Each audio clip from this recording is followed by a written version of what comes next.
word goes after the first place.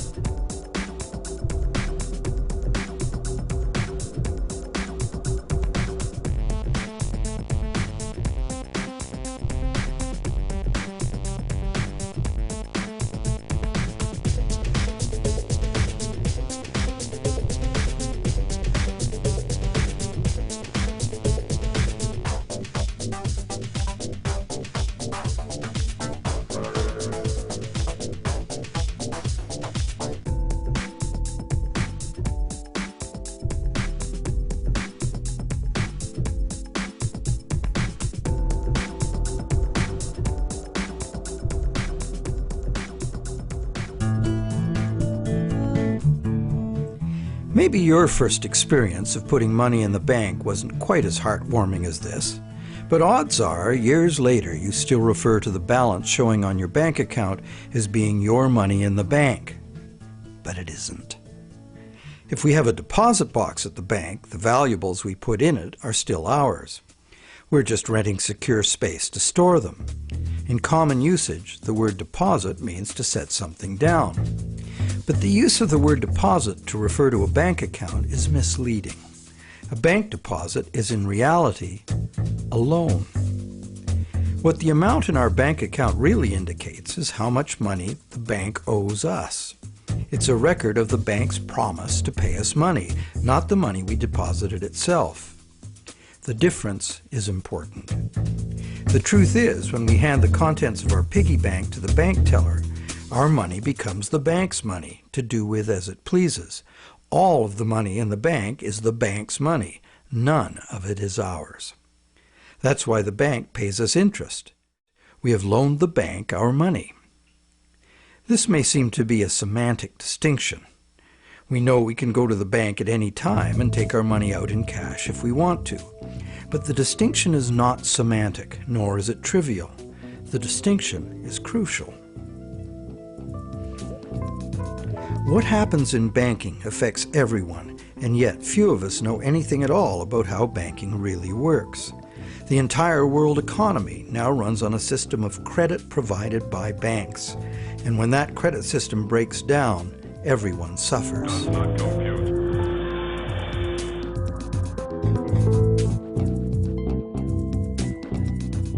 To make things worse, the explanations for these breakdowns offered by the experts never look at the root cause, namely, that other than cash and coins, which make up just 1 to 5% of money in circulation, all the money in existence today was created as the principal of a bank loan, with the banks requiring principal plus interest as so-called repayment. Not only does this make the existence of money entirely dependent on the existence of bank credit, it makes the system as a whole bankrupt by design, as total debits, principal plus interest, exceed total assets from the moment the first loan document is signed. As the global banking system staggers towards worldwide collapse, more and more people are realizing they can no longer ignore the realities behind banking as it is practiced today. Many have lost their homes and jobs due entirely to the unsustainable practices of moneylenders. It's time people understood money and the pressing need to fundamentally change the way it works.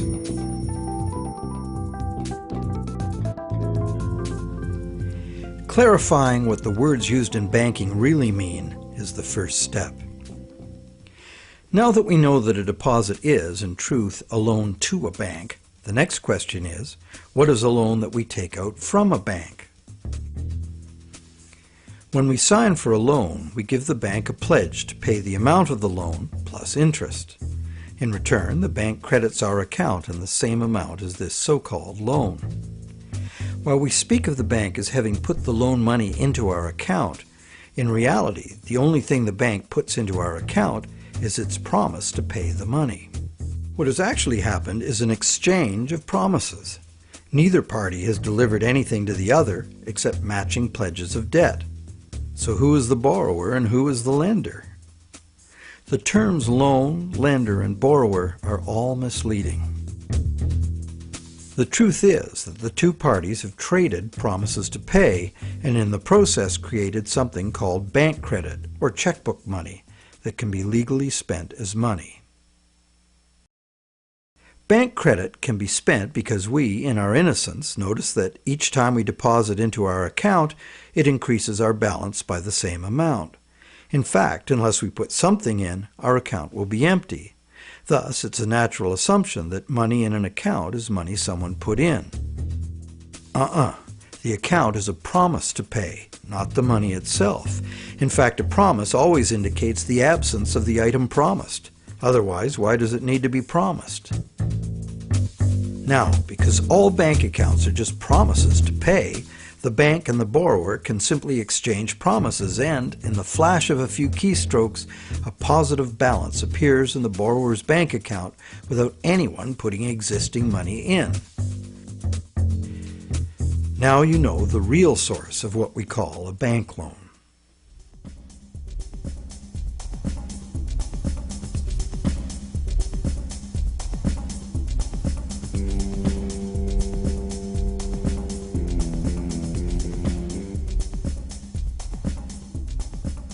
How different would it be if two parties just got together in a basement with a printing press and created new money that way? We intuitively understand the act of fraud called counterfeiting. In printing fake $100 bills, the counterfeiters also create new money out of thin air. Money gives us the ability to purchase the real goods and services of the world. It's clear that the counterfeiters have created new ability to purchase real goods and services without giving anything in exchange except a fancy piece of paper. Counterfeiters get something for nothing directly at the expense of whoever gets caught with their counterfeit money. And if the counterfeit money is not discovered, it dilutes the money supply, stealing from everyone. Counterfeiting is a serious crime, and it is easy to understand why. It's cheating on a basic social agreement, thou shalt not steal. But taking a loan from a bank also creates new purchasing power. However, instead of being considered a form of theft, it is the very basis of our monetary system.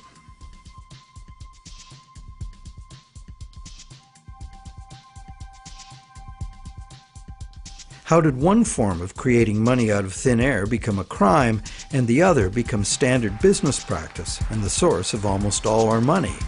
For this is what has happened. To understand how, we need to look at the history of the laws governing commerce. But before that, we need to understand the logic of the loan process itself.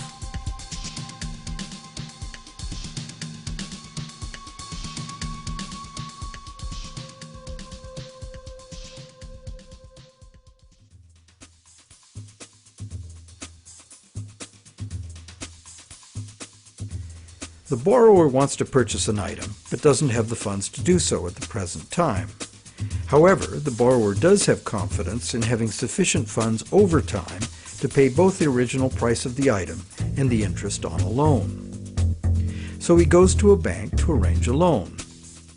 The borrower is capable of making a credible promise of money in the future, but otherwise, at this moment, he comes with empty pockets. That's why he needs the loan.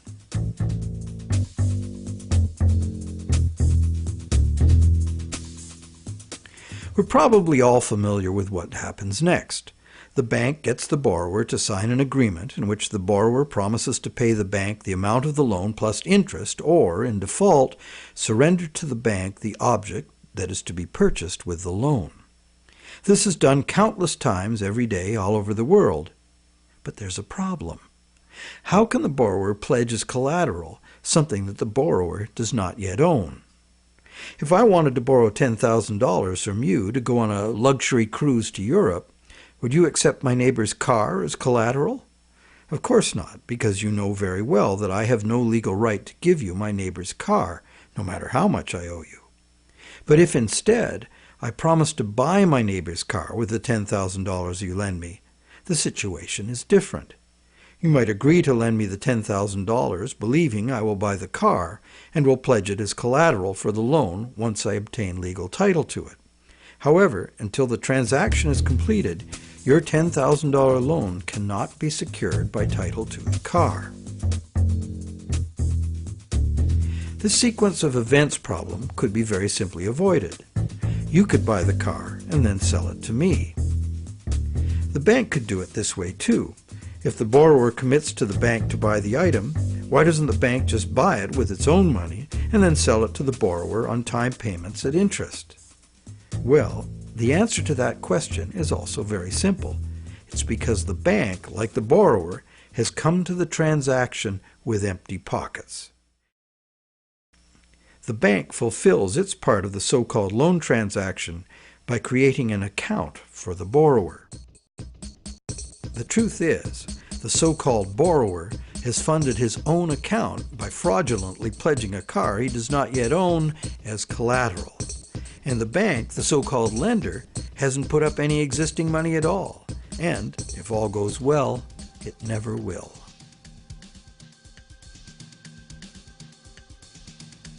The borrower believes the new numbers in his account now represent his money in the bank. He, like the rest of us, doesn't understand the difference between existing money and a promise of money. If you can spend it, what does it matter? So now the question is, will the seller of the item accept the bank's promise to pay? While some people may hold out for cash, most will say yes to a check or an electronic funds transfer from the buyer's bank. Why? Because the seller knows from experience that she can deposit the check at her bank and it will increase her account accordingly. So what happens next?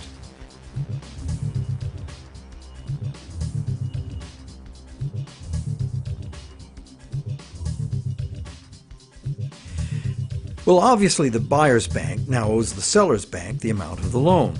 So you might be thinking, isn't this where the money comes out of deposits? The bank's promise to pay the borrower has just been transformed by the transaction into a promise to pay the seller's bank instead. So now the buyer's bank has to transfer some of its existing money to the seller's bank, correct? Yes, but probably only a small proportion. And over the long term, as long as the bank gets its fair share of deposits, the net amount of existing money the bank needs to cover its loans can theoretically be zero. How? Well, imagine first that the seller has her account at the same bank as the buyer. She deposits the buyer's check into her account.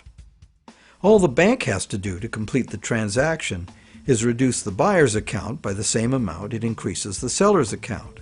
As both accounts are just promises, no existing money is involved in doing this.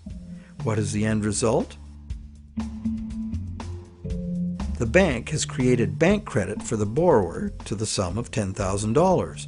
The borrower has bought the car that existed in the world of real things, and the seller now has that bank credit of $10,000. Thus, a brand new claim upon $10,000 worth of real goods of value was accomplished with absolutely $0 of the bank's or anybody else's money. On top of that, the bank gets to have all this so-called money paid back by the borrower's honest toil plus interest, or the bank gets the car. Magic like this is usually seen on stage. So now let's examine what happens if the seller deposits her check in a different bank. Won't that require a transfer of existing bank funds from the buyer's bank to the seller's bank? Perhaps, but it will almost certainly never be anywhere near the whole amount because, in effect, the banking system functions as one bank. To illustrate, let's add another transaction to this scenario. That same day, the seller's bank made a similar loan to a little old lady who bought a mega home theater system. The electronics store deposited her check at their bank. The electronics store's bank made a similar loan that was deposited at the original borrower's bank. And when all the various balances were settled, the banks didn't owe each other anything. And even if there were differences, they would have been just a small portion of the total credit created. So, at this point we can say that although banks don't actually lend out their depositors' money, as most of us imagine, they still need deposits to make loans. This is because banks need incoming credit from other banks to offset their own credit being deposited at those banks. As long as banks keep their outgoing credit balanced with incoming credit, they are free to make new loans and thereby keep creating brand new credit money. None of it will ever have to come out of the bank's pockets. The bank is free to invest its own funds in corporate and government bonds and whatever other instruments their charter allows. If one draws a diagram of it all, it looks like this. The interest governments and corporations pay the banks on their bonds is paid by us. We pay it as a portion of our taxes, and we pay it in the price of all the goods and services that we buy. And there is another thing passed on to us as well, and that's the risk that the bank will go broke and not be able to honor its promises to pay. Now you may wonder, how can a bank go broke if it doesn't put any money up in the first place? What have they got to lose? The answer to that question is that banks differ from counterfeiters in that the banks are legally allowed to create new money, but only by certain rules of accounting. Banks can only create money by entering a borrower's payments and collateral as an asset on the positive side of the ledger, balanced on the negative side by the loan, or what the banks call the deposit liability created by the bank. When the borrower defaults on the payments, the asset pledged as collateral is seized by the bank and sold. In a declining market, when repossession is most common, the new lower value of the asset doesn't cover the bank's liabilities, which were based on the previous higher value. This shows up as a loss on the bank's books. When foreclosures are rampant, as in a collapsing real estate market, much of the value of the bank's collateral simply evaporates as home prices drop, exposing the bank to huge losses. In truth, it's all just numbers, created out of thin air. But banks must adhere to the dictates of these numbers, and the consequences of bank arithmetic gone wrong can include economic standstill, social disintegration, total financial chaos, lawlessness, starvation, and war.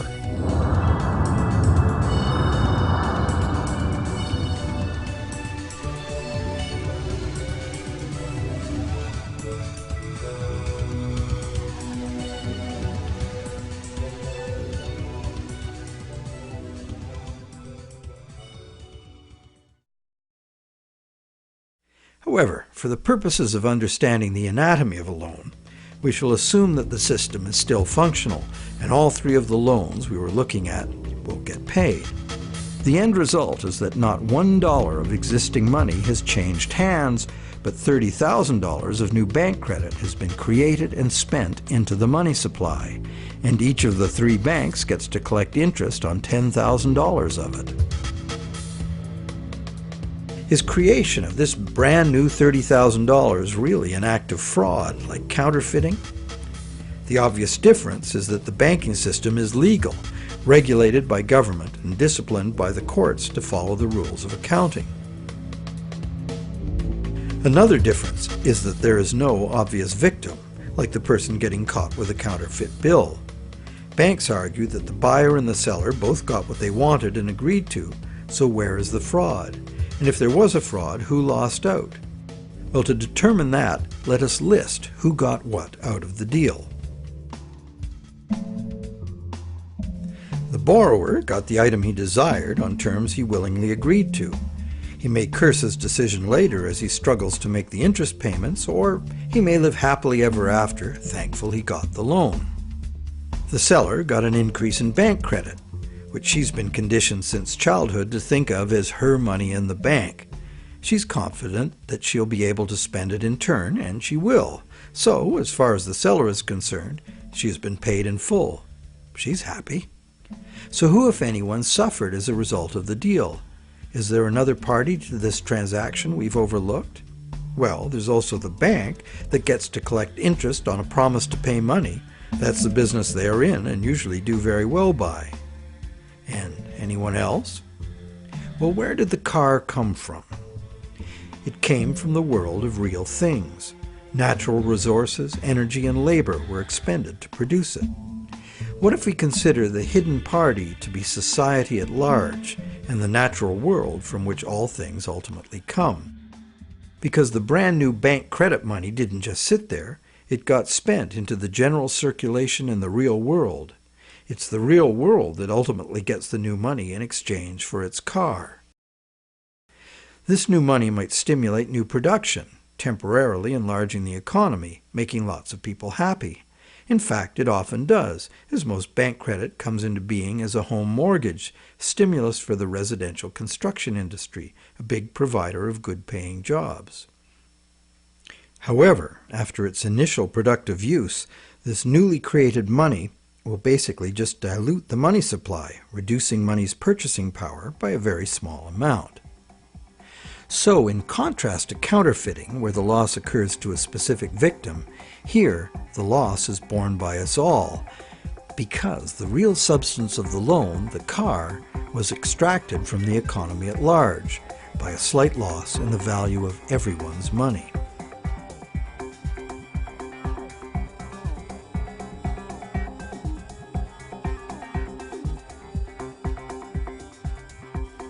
To continue our comparison of bank credit with counterfeiting, counterfeit cash eventually gets detected and removed from circulation, causing a direct loss to whoever accepted it. There is, of course, no guarantee of how much will be detected, nor any prescribed schedule for its removal. Bank credit is also removed from circulation over time because, as bank credit is paid back, the principal part of every payment is extinguished. Now remember that almost all the money in existence today is bank credit. Therefore, almost every dollar that passes through our bank accounts has a scheduled appointment to one day be paid as a principal payment on a bank loan and cease to exist. On top of the principal are the interest payments, which will become bank income, much of which will be recycled into the economy as interest to depositors and other bank expenses. So it's not immediately apparent that there's a loss to someone as a result of bank credit being withdrawn from circulation the way there is with counterfeit cash. But if we look closer, we find an interesting situation. We don't need anything more than fundamental arithmetic to understand the power that lies in controlling the money supply and why, as currently designed, total debt must constantly expand or the system collapses. Whenever the rate of debt money creation falls behind the rate of debt money destruction, the total amount of money in use will shrink. This is called deflation because the money supply is shrinking, like a deflating balloon. The result is less money relative to the goods and services available. With less money around to pay for them, the price of goods and services go down. At first, this sounds like a good thing, and it could be, if money were not created as debt at interest.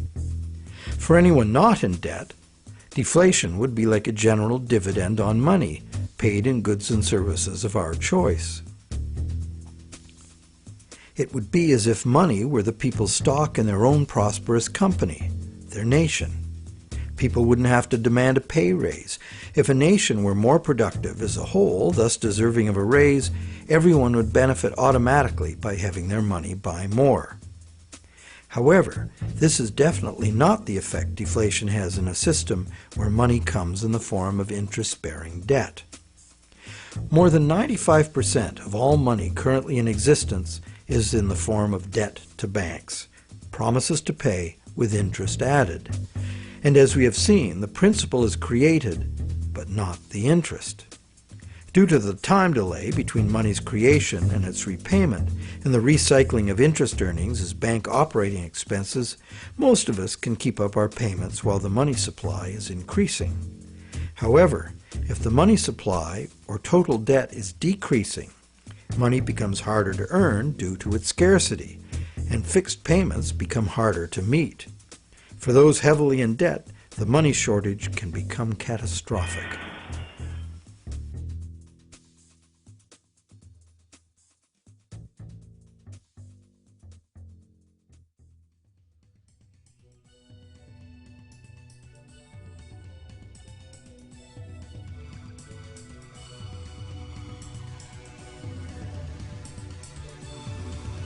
Unfortunately, the psychological effects of falling wages and prices rapidly accelerate the process, as borrowers, including large businesses, lose confidence in being able to repay loans, so that they don't sign up for any.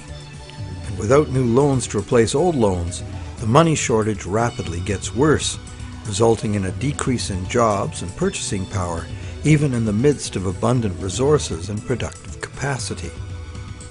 This dismal spiraling math makes mass foreclosures inevitable. Prices plummet as no one wants to spend their money. Shrinking values destroy the value of loan collateral, causing banks to write off huge losses. Some even close their doors. Consumer and business confidence is lost. Rampant economic and social dysfunction follows.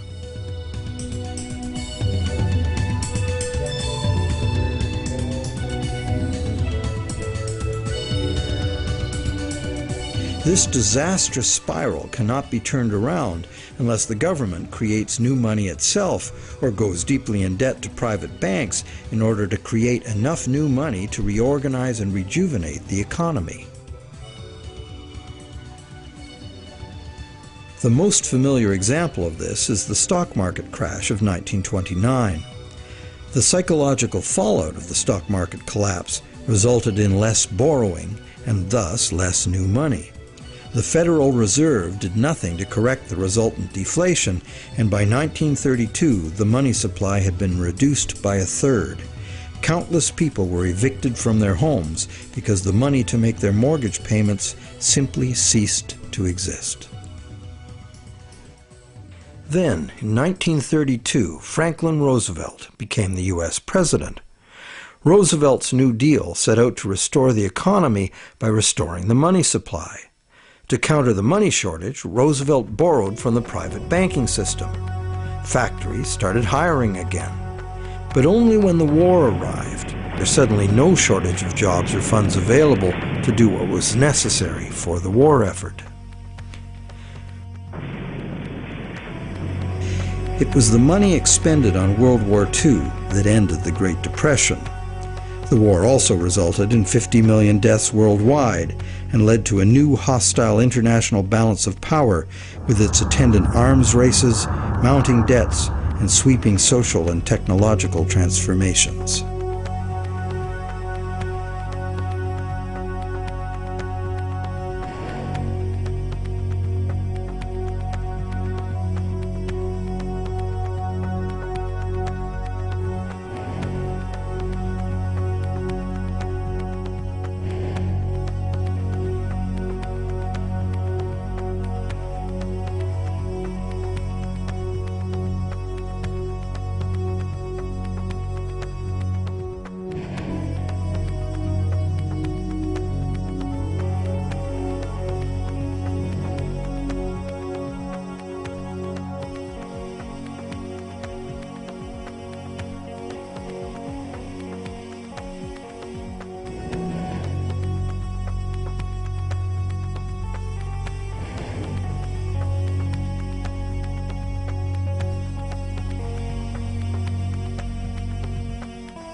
The cycle of economic boom and bust is commonly called the business cycle, as if it were a natural occurrence like the hydrological or carbon cycle. These natural cycles are ultimately driven by the sun. But what is it that drives the business cycle? One answer is the supply of money. And as we have seen, the supply of money is dependent on loans. So let's look at what happens during the lifetime of an individual loan. We've seen how bank credit is nothing more than the bank's promise to pay, which the bank has created on its books to balance the borrower's promise to pay that it has received. The bank's promise to pay is usually spent on some real good or service and allowed to circulate, making the efficient exchange of goods and services easier to accomplish. As a medium of exchange, today's promise to pay money is unsurpassed in its usefulness and flexibility. However, because no money is created to pay the interest, a seemingly impossible situation is created. On the face of it, if borrowers had to pay the interest they owe all at once, they would have to fight it out for a limited sum of existing money that was very much less than the total owed. The percentage that would be unable to pay off their loans would be simple to calculate. However, interest is usually paid over time, not all at once. If this interest income is recycled into the general economy as spending, it can be available to be earned repeatedly. Once we understand this, the question of whether interest is actually unpayable becomes more perplexing. Is there such a thing as a sustainable system of lending that does not produce mathematically inevitable defaults? In the Middle Ages, usury, meaning charging interest or any form of making gains solely from having money, was condemned as a sin. While the justification was moral, the reason was practical. In a fixed money supply like gold, anyone systematically rolling over all of their loan money at interest will soon end up with all the money. This problem was a big factor in the ruin of Rome. Private accumulations of gold forced the government to mint coins made of base metals instead of the real thing. Debased currency led to failing confidence and ultimate decline. The lesson was well learned. For the next 1,000 years, the Roman Catholic Church declared collecting interest on a loan to be a sin punishable by excommunication. In some countries, the penalty for practicing usury was death. Is charging interest really a sin? While today it seems very reasonable to charge for the use of money, there's a simple and unavoidable problem with doing so. Unless moneylenders spend every penny of interest they receive in such a way that the borrowers can earn it again, the borrowers are going to come up short regardless of their hard work and personal virtues. Someone will default simply as a result of the arithmetic. This is easy to picture where there's a fixed money supply like gold coin. As long as all of the coins taken in as interest are spent so that the borrowers can earn them, the same coins can be used to pay the interest over and over. The lender can profit by buying real things with this coin, but the coin itself must be spent, not lent nor removed from circulation. Leaving aside any moral considerations, this arrangement would be sustainable. However, if the interest coins are re-lent at interest or removed from circulation by hoarding, there will be an inherent shortage of coins with which to pay off the aggregate debt.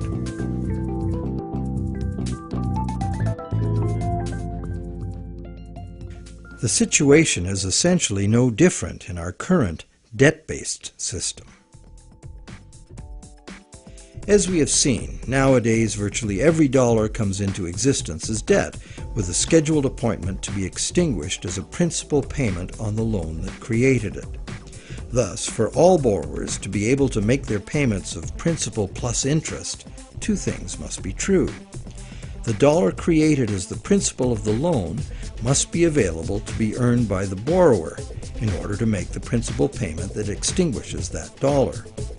And every dollar the borrower pays to the bank as interest must also be available to be repeatedly earned by the borrower so that it can be paid as interest again and again.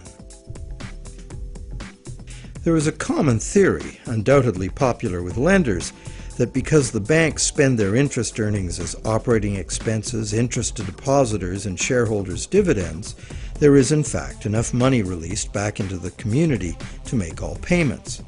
However, like the idea of absolute shortage, this is an oversimplification. Picture what happens if someone else, such as you or I or an institutional non-bank lender, obtains this dollar and then lends it out at interest.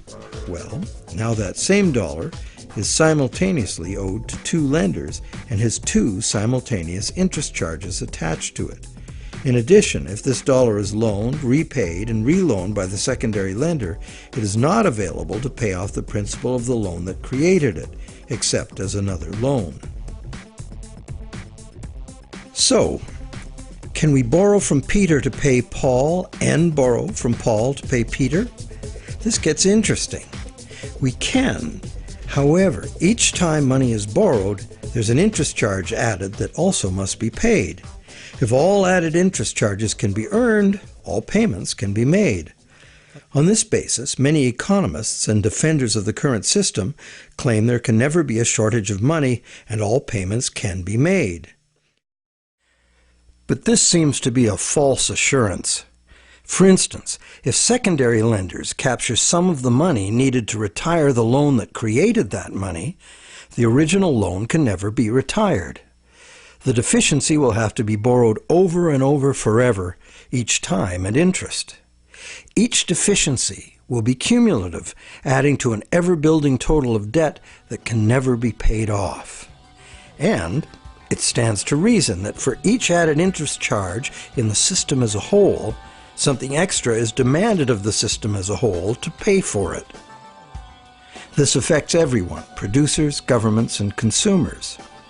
For producers, that something extra must be raised through higher prices or more sales. However, competition for more sales usually requires lowering prices, necessitating even more sales, and leads to overproduction and saturation of the market. The end result can mean job losses, plant closures, and bankruptcies. For governments, that something extra is raised by increasing taxes. But increasing taxes drains money from the productive economy, resulting in a reduction in the collective ability to pay taxes, which then necessitates increased government borrowing and additional interest charges. For consumers, something extra can mean getting an additional job, or borrowing to pay past debts, or paying off debt over longer periods of time. However, competition for jobs tends to lower wages, and paying over longer periods of time adds enormously to the amount of interest owed. And of course, borrowing to pay off past debts is like trying to fill a hole with more hole. And that is the situation we find ourselves in today. Producers can't sell more because consumers can't afford to buy. Governments are cutting taxes, not raising them, hoping to stimulate consumer demand, and consumers' real incomes are limited or even falling due to competition for a limited number of jobs. Therefore, any increase in the total amount of interest charges within the monetary system as a whole will result in a genuine shortage of money. This is because the real productive economy is limited by the availability of nature's resources. The productive economy exists to serve actual needs. It simply cannot keep pace with the demands of the artificial financial economy, which has an unlimited appetite for profit, and which operates with no regard for the natural limitations of the real world.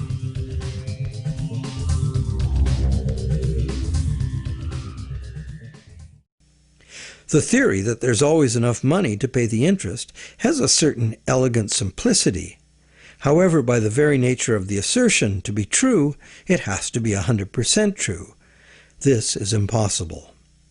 For one thing, secondary lenders, who are not banks, do comprise a significant proportion of lenders, and they add their interest charges to money that already bears an interest burden. Beyond that, we have a cultural expectation. Everyone who has money expects it to generate more. Money that needs to be spent and made available to be earned by its original borrower is, instead, lent at interest or invested for gain. Therefore, we can conclude that the two conditions that must be true for all borrowers to be able to make their payments of principal plus interest and thus permanently discharge their debt, those conditions are not met by the current system. Nowhere in the current system is there any restriction on relending money that was created as a loan, nor is there any obligation upon banks to make their profits from interest available to be earned by borrowers, enabling them to extinguish their debts. Quite the opposite. Banks invest these profits to make further profits. And it's not just the banks that cause the problem. Anyone who takes their ball of money and starts rolling it like a snowball to make it bigger does so at the expense of borrowers who will not find that money available to pay their debts, except as more debt. And of course, those rolling the biggest snowballs pick up the most snow. As the saying goes, the rich get richer and the poor get poorer. Money needed by borrowers in the lower realms of workaday productive economics moves upstairs to play in the casino world of abstract financial profit, and that's a world where transactions are little more than gambling on numbers in an effort to achieve higher numbers. They have little or nothing to do with providing the necessities of life.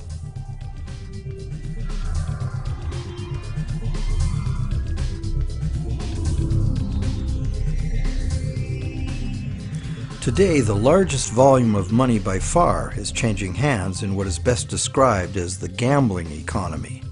The foreign exchange markets, the derivatives market, and the rest of the financial instruments being played by banks and investment funds for as much profit as possible. For example, the volume of trade on the world's foreign exchange markets in just 1 week exceeds the total volume of world trade in real goods and services during an entire year. This money is in continuous play by speculators looking to make windfall profits on currency fluctuations. It exists, but only in the gambling economy. So how unpayable is the ubiquitous interest burden in actual fact? That could only be determined with certainty by tracking all the money in the world. With over 6 billion people earning, spending, borrowing, and lending, the world's money flows are at least as complex as the flows of the ocean. They are impossible to know. But the direction is pretty clear and simple, and it's the same old story. The rich are taking increasingly more money into the gambling economy, where ordinary borrowers have almost no chance to obtain it. And the only way the system can stay solvent is to create more money. And as money is created as debt, the only way to create more money is to create more debt in every way possible, including ridiculously easy credit for unqualified borrowers, massive government expenditures on security and war, and bailouts of insolvent banks.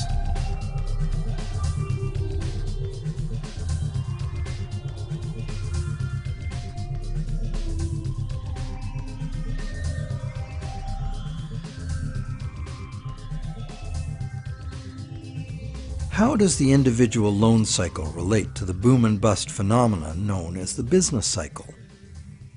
The individual loan cycle can be described like this. First, there is economic stimulation because of initial spending. This is followed by inflation because new money basically just dilutes the money supply.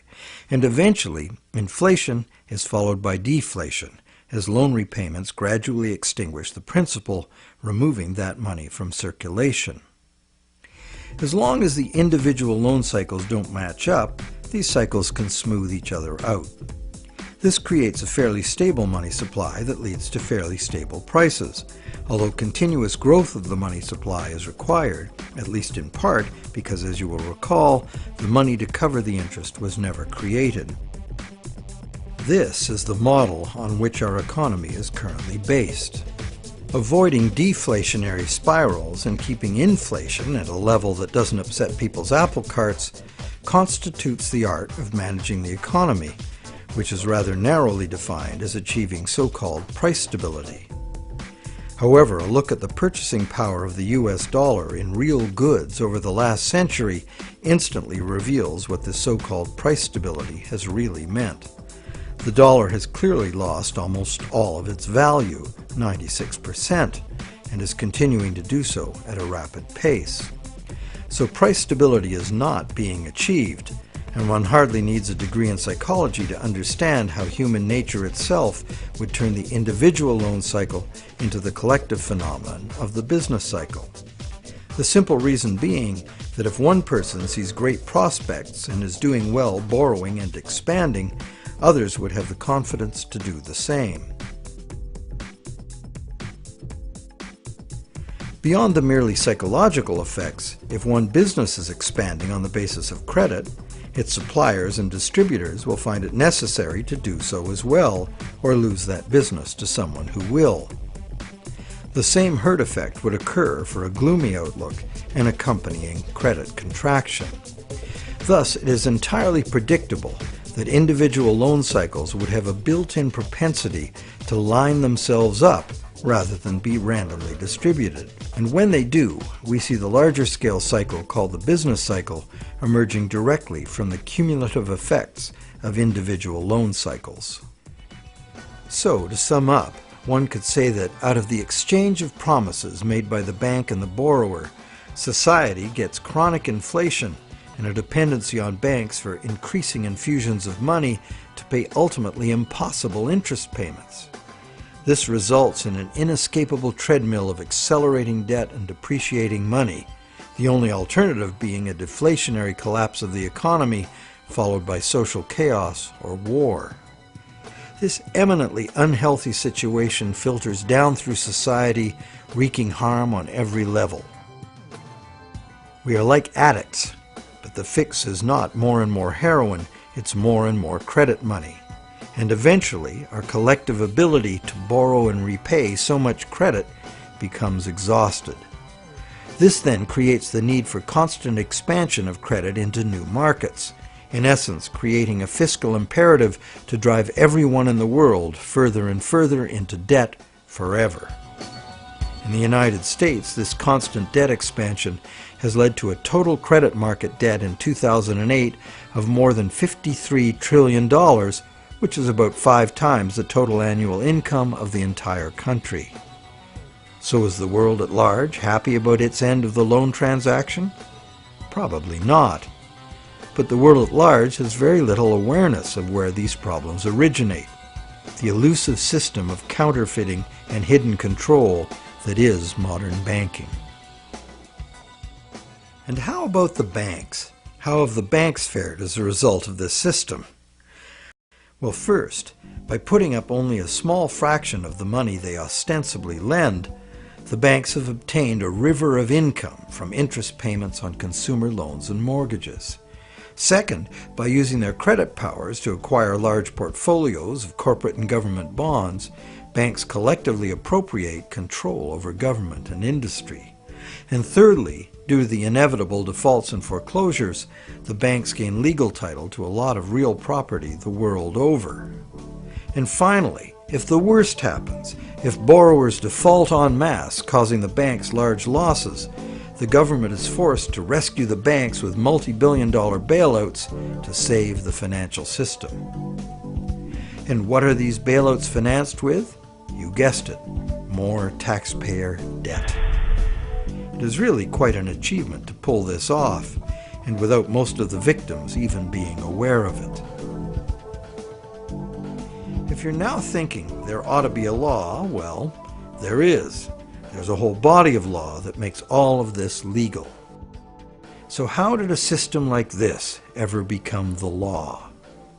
To answer that, we go back to England in the mid-17th century.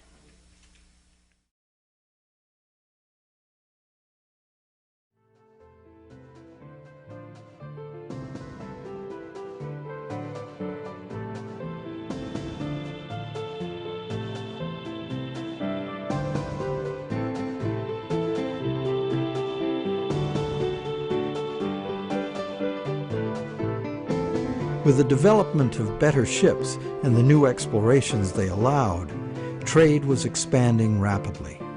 In order to carry out commerce, especially over great distances and lengths of time, written contracts were becoming more and more important and more sophisticated.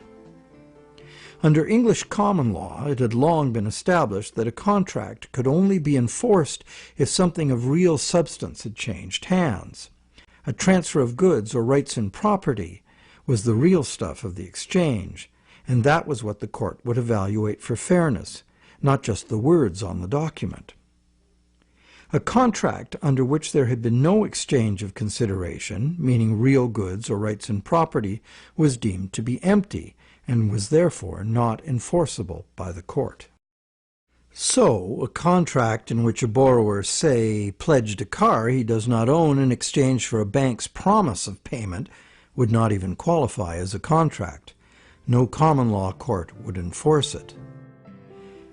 As well, in the event of a dispute over a contract, under common law, only someone who had actually provided consideration to the transaction, in other words, only someone who delivered the goods, had the right to sue in court for fulfillment of the contract by the other party. This right was not transferable to a third party.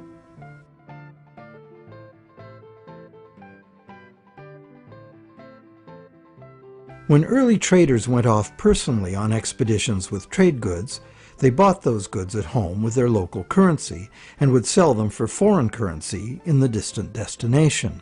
They would then buy foreign goods with the foreign money, bring those goods home, and sell them for their local currency. Pretty simple. But as trade became more sophisticated, traders became more inclined to stay home and just hire ships to carry out deliveries. This gave traders the freedom to import cargoes of foreign goods from different sources than the destination to which their home goods had been exported. Thus, a problem was created. The exported goods had been paid for with foreign coin, the value of which needed to be spent somewhere else. Moving money as coins entailed a high risk of theft, as well as the near certainty of partial loss by currency conversion in a different land. This problem of payments from a distance was overcome by the use of bills of exchange. A bill of exchange was a signed order from the payer to an addressee demanding that the addressee pay a certain specified sum of money to the person identified as the payee. These were secured by signature, and they could not be acted upon in court by anyone other than the original parties. Thus they were of no use to a thief or any other third party. You probably recognize that these were the precursors of checks.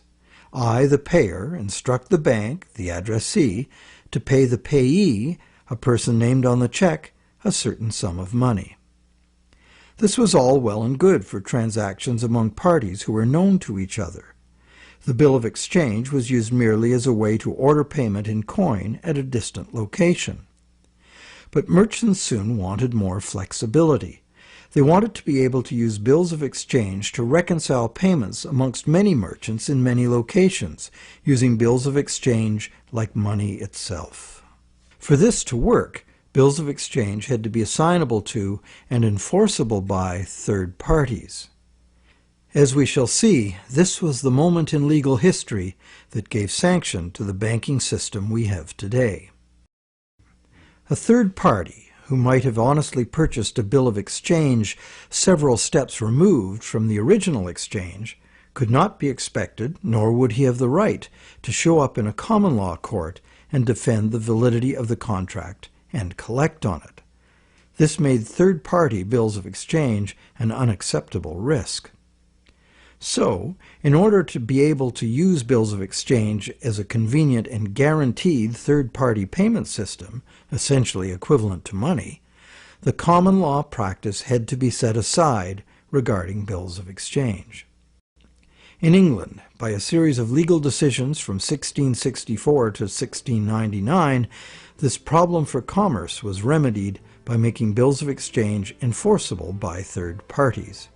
If a third party had purchased a bill for valuable consideration and in good faith, having no apparent reason to suspect fraud or some deficiency in the right of the seller to sell it, then the bill automatically became good and enforceable by the court against the signer. What did this change mean?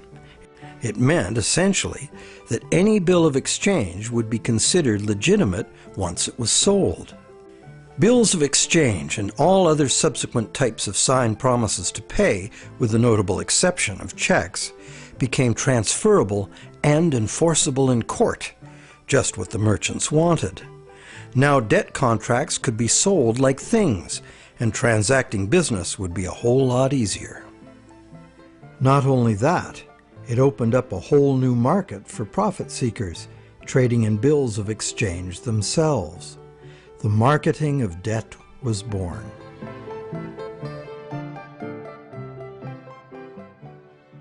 The change in the law had another effect as well. It made it possible to trick or even force a person into signing a legally binding promise to pay, and then, if that promise were purchased by a third party for real consideration and in good faith, it would be enforceable against the signer in court. Ultimately, this became one of the foundational principles of the Uniform Commercial Code, which governs the conduct of business in the United States, and by extension, in most of the world.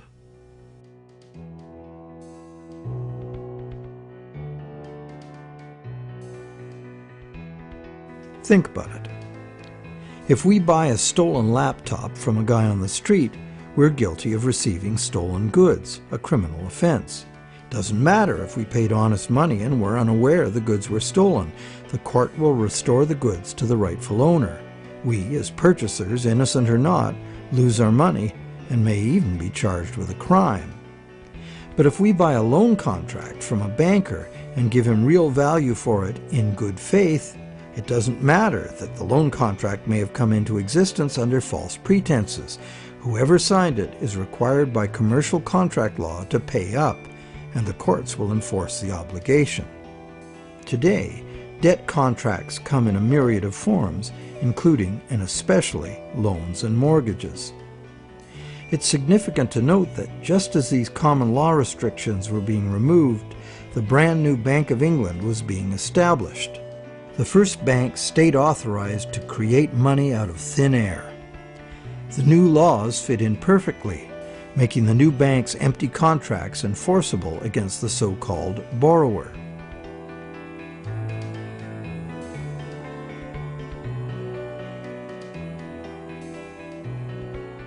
Those who have discovered the true nature of their own bank loans and have attempted to challenge the validity of their debt contracts in modern courts have discovered to their dismay that this commercial contract law is still the bedrock defense of money as debt. The bank will have sold the original loan agreement to a third party for value, and even though that third party is often just a sister company of the bank, all that matters to the judge is who possesses the document, what it says, and whose signature is on it. The bank's failure to inform the borrower about the true nature of the loan contract and the absence of any actual money loaned on the bank's part is not relevant.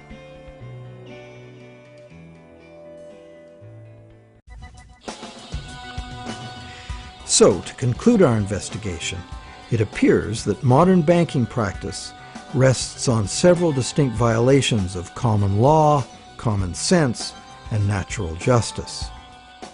The first violation is the fraud the borrower commits by pledging as collateral property the borrower does not yet own. And the bank is complicit, as it knowingly accepts the fraudulent pledge as backing for the credit it creates. The second violation is the failure of the bank to disclose the true nature of the contract. The bank calls it a loan, leading the borrower to believe that he or she is receiving a loan of existing money. But the bank knows full well it has provided only a brand new promise to pay, simply typed in on a computer screen. A promise that the bank knows it will probably never have to fulfill. Thirdly, the loan agreement should be invalid because impossible contracts are legally invalid. The bank is creating an impossible contract because the conditions required to guarantee that the borrowers have the opportunity to pay off the principal plus interest are not met. Unless the system enforces 100% recycling of both principal and interest, which it emphatically does not, some borrowers are going to default and lose their collateral simply due to the systemic shortage of money.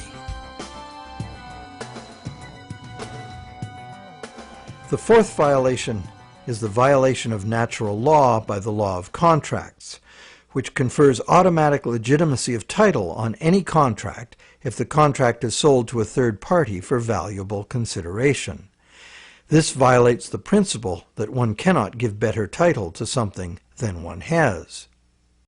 But perhaps the biggest fraud of all is that most of the people who produce the real wealth of the world are in debt and at risk of losing everything they have worked for to bankers who fabricate money out of mere promises to pay.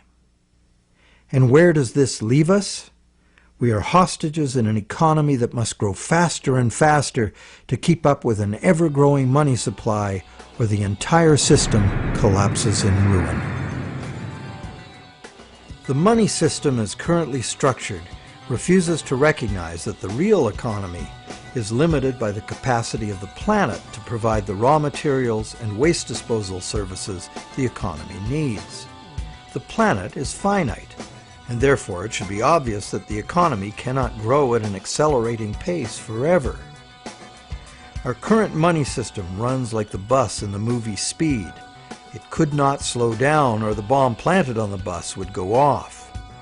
And our situation is even worse, because the rate of debt creation must forever accelerate, or the entire economy crashes. The notion that infinite, perpetually accelerating growth is possible is the great fallacy of modern economics. It is a fatal delusion born of greed. An economic, social, and environmental crash of unprecedented proportion is surely inevitable, and this monetary system is utterly and hopelessly incapable of adapting to it. No wonder monetary reformers around the world insist that the entire monetary system needs to be rebuilt from the ground up.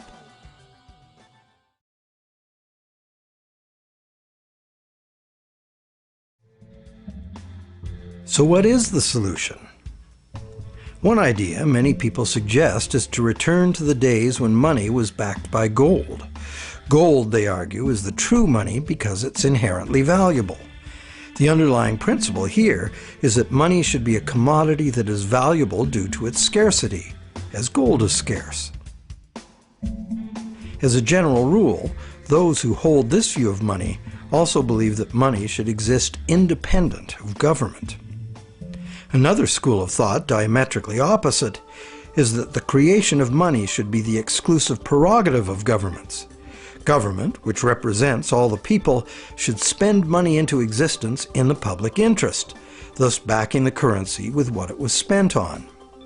Having taken back the power to simply spend money into existence, government would never need to go into debt or pay interest. Of course, government spending without limit would result in a worthless currency. To prevent inflation, money would also have to be extinguished. This could be accomplished using a wide variety of taxes, resource royalties, and user fees. Government spending and government taxes would, therefore, be interdependent and would equal each other in a perfect equilibrium.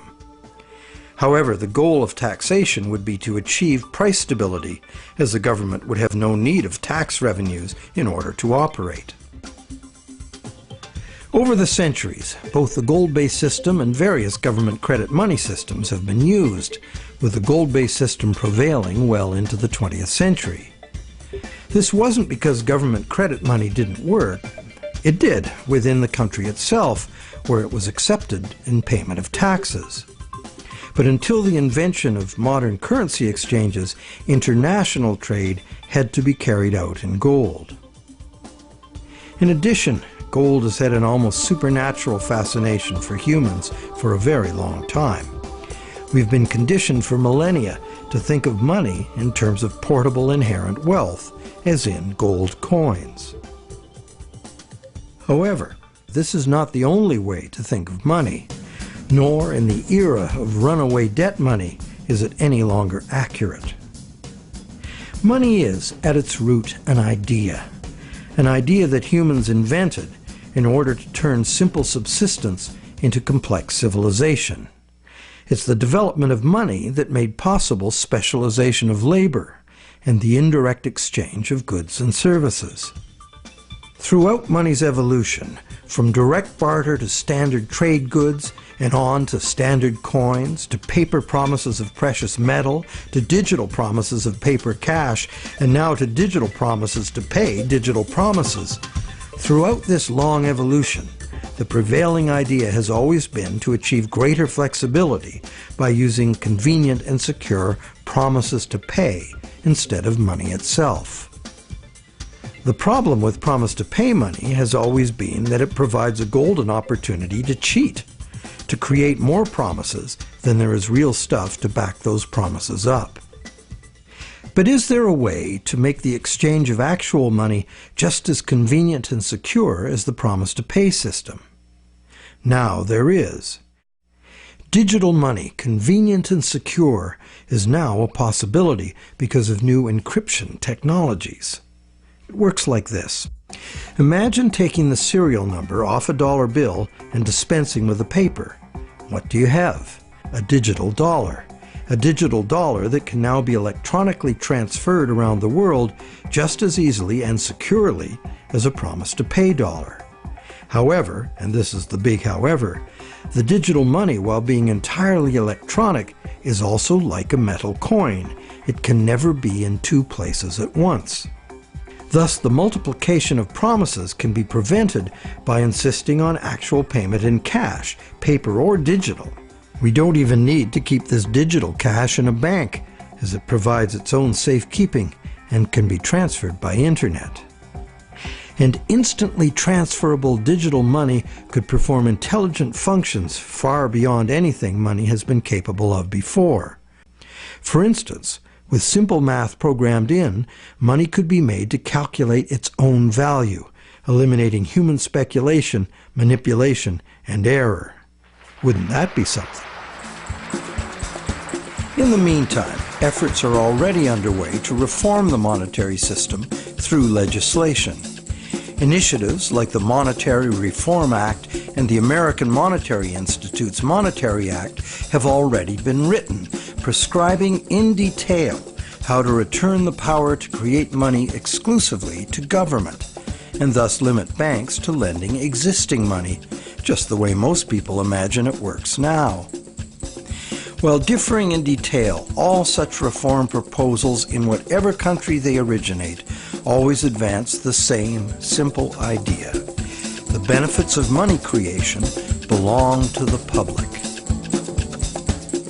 At present, money is created not for the benefit of society, but for the profit of private banks.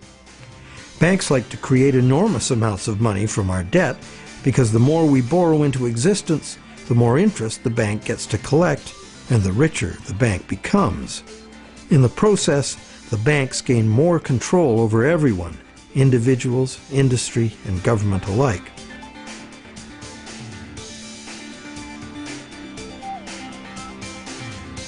Abundant money too often leads to speculative asset bubbles that make insiders rich. But, as we have witnessed, these bubbles inevitably burst under the unbearable weight of ever-increasing interest demands. The losers are many, including governments. Already burdened with huge debt and shrinking revenues, governments are forced to add trillions to that debt in order to rescue the banks that are the cause of the problem. Otherwise, we would have no money system. It's an absurd situation, and a tragic one, considering that government could instead create the money itself and spend it interest-free on infrastructure, education, or universal health care.